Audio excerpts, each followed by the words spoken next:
Toda vez que eu vejo uma pessoa dizer que ela é antissistema, que ela é revolucionária no sentido de ser antissistema, que vai combater o sistema e convoca pessoas para esse ato, eu vejo que eu estou diante de um picareta, de um mentiroso, de uma pessoa que vende para as pessoas a ideia de revolução como uma oportunidade, mas na verdade o que ele está fazendo é usando essas pessoas, certo? Ele age como João na época de Jesus, que dizia para as pessoas que Jesus iria morrer por ele para e pelos outros, pelo pecado dele e pelo pecado dos outros, enquanto o próprio Jesus dizia que as pessoas tinham que morrer por ele e não esperar ele morrer por elas, né? E não tentarem salvar a sua vida, né? Então, o revolucionário é sempre alguém que coloca as pessoas em risco para lutar a sua em risco de vida para lutar a sua batalha, que muitas das vezes é impossível de vencer, né?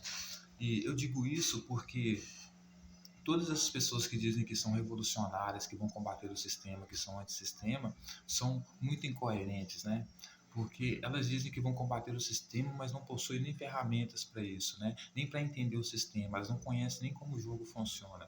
Primeiro porque elas mal entendem que o sistema mesmo programou a própria revolução delas, permitiu com que essa revolução acontecesse, justamente para que elas se matassem entre elas, né? E pudesse então fazer o que o sistema faz sempre, que é a redução populacional, justamente para manter o controle, né? E segundo, que eles não fazem um cálculo, né, certo, porque eles sempre acham que vão vencer, porque eles acham que vencem pela quantidade deles, né?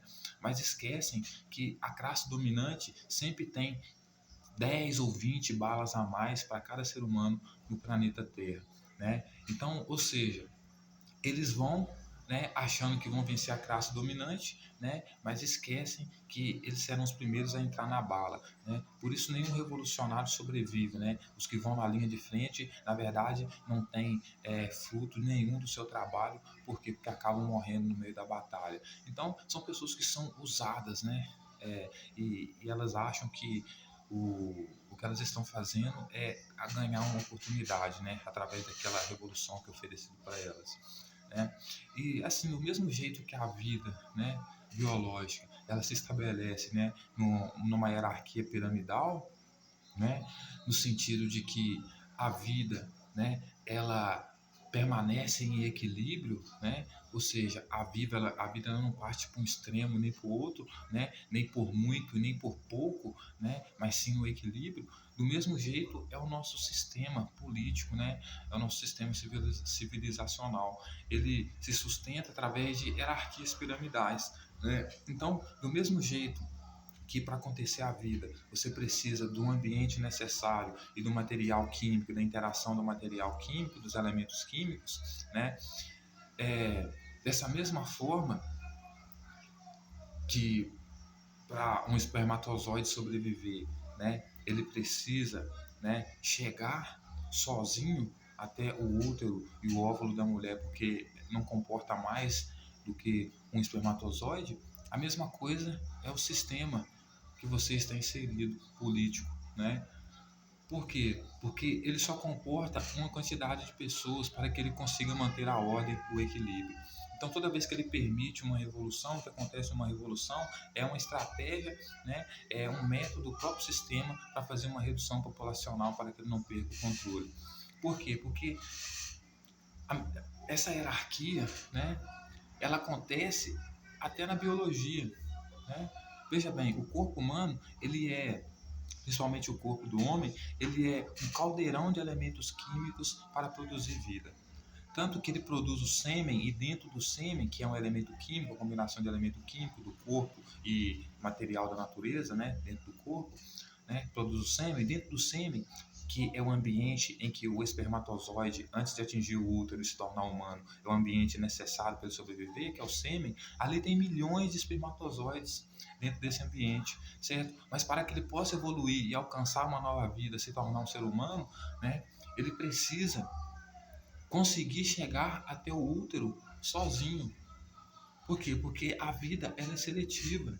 Não há espaço para todo mundo. Porque se descontrolar e tiver, por exemplo, toda sociedade que cresce muito, ela tende, né, a falir. porque fica insustentável. Você não consegue produzir tanta comida, tanto alimento assim, tanto recurso natural assim, né? Até porque você se torna insustentável. A mesma coisa é o sistema, né? Do mesmo jeito que para gerar a vida, né, uma vida boa, normal, né, natural, o útero da mulher só aceita um espermatozoide na caminhada de milhões para chegar até o útero, o óvulo dela, mas ele só suporta um, porque o ambiente só suporta uma vida, né? A mesma coisa é no sistema político hierárquico, né? De convivência hierárquica, social, né?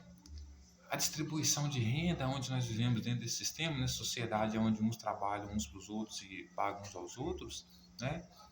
Você não tem tantas riquezas naturais assim dentro dessa sociedade, certo? Então, você precisa manter o equilíbrio de pessoas, você precisa manter o equilíbrio de consumo, de matéria-prima, porque o próprio ambiente, ele precisa manter o equilíbrio para manter a vida.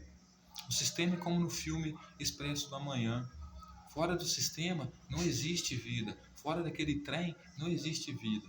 Né? Qualquer pessoa que tentar morar fora daquele trem, fora do sistema, ele vai congelar. Isso no filme Expresso da Manhã. Né? Porque o trem possui as condições de vida, as condições, né, do ambiente, o ambiente possui as condições necessárias para que a vida humana continue. Né?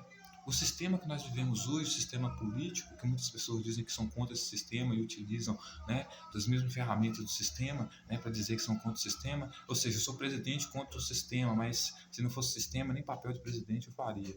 Né? Então, esse sistema, né, ele preservar vida dentro dele, a vida dentro dele, ele precisa manter um certo número de pessoas para que ele possa manter a ordem, né? E se alguém tenta fugir desse sistema, que nós chamamos de sociedade, né, ele não consegue sobreviver, ele vai ter que ir para o meio do mato. Viver no meio do mato é viver fora do sistema. E ninguém hoje no meio do mato dura um dia, né? Então, qualquer pessoa que se apresenta contra o sistema, para mim é um picareta, é um mentiroso, como muitos hoje candidatos a presidente, a deputado estão fazendo. Todos picaretas, todos mentirosos e desonestos, porque sem o sistema eles nem existiriam.